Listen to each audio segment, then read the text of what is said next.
Baiklah murid-murid, suka saya untuk ingatkan murid-murid berkaitan dengan sifat 20 sebelum kita masuk ke tajuk darjah 5 ni lah ya. Okey, sifat 20 itu apa? Sifat 20 itulah sifat wajib bagi Allah. Manusia pun ada sifat, sifat malu, sifat ingin tahu, sifat sabar, sifat marah. Allah pun ada sifat. Iaitu contohnya sifat wujud, qidam, baqa, mukhalafatuhu ta'ala lil hawadis dan seterusnya sehingga kaunuhu mutakaliman. Untuk pelajaran tahun 5 ini, kita tidak lagi memfokuskan apa itu wujud, apa makna wujud, apakah sifat yang berlawanan dengan sifat wujud. Itu semua kita dah belajar daripada tahun 1 sampai ke tahun 4. Untuk tahun 5, kita akan belajar tentang bagaimana yang dikatakan dengan Allah itu wujud? Apa buktinya? Nak cari kat mana? Of course lah kita cari daripada Al-Quran dan hadis. Buktinya ada dalam Al-Quran dan hadis. Al-Quran dan hadis ni kita panggil sebagai apa? Dalil apa? Buktinya apa? Bukti iaitu dalil nakli dan juga daripada ideologi, daripada bahas disebut sebagai dalil akli. Dan setiap satunya nanti kita akan belajar qidam, baqa, mukhalafatuhu.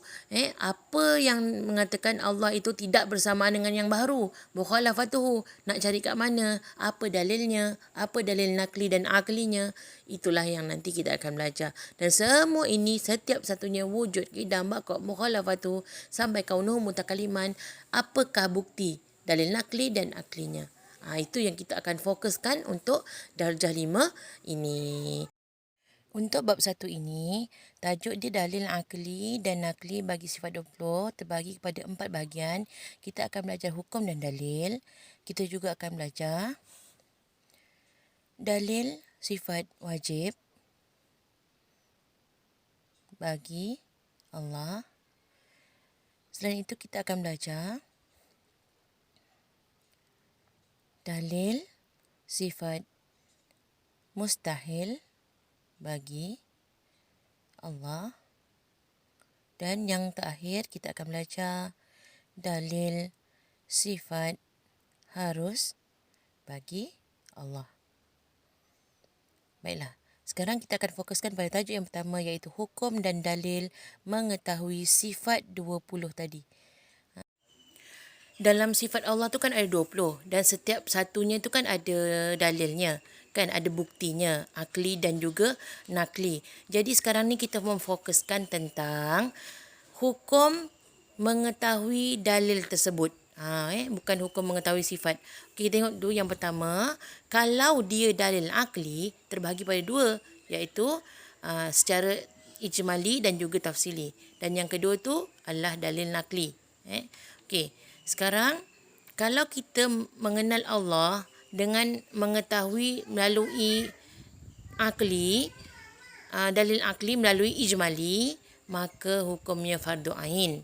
Dan kalau kita mengenal Allah dengan menyatakan bukti daripada dalil akli melalui cara tafsili, maka hukumnya fardu kifayah. Sekarang kita tengok hukum mengetahui dalil sifat Allah melalui dalil nakli. Hukumnya apa? Hukumnya fardu kifayah.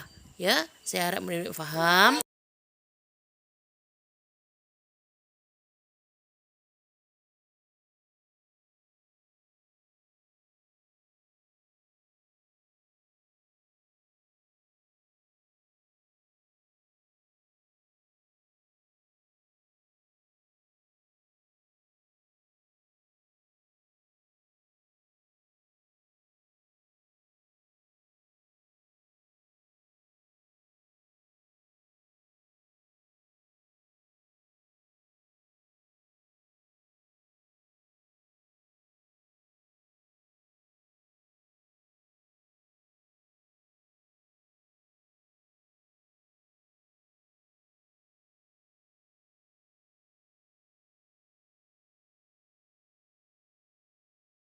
Tugasan untuk murid, sila perhatikan carta ni dan sila salin.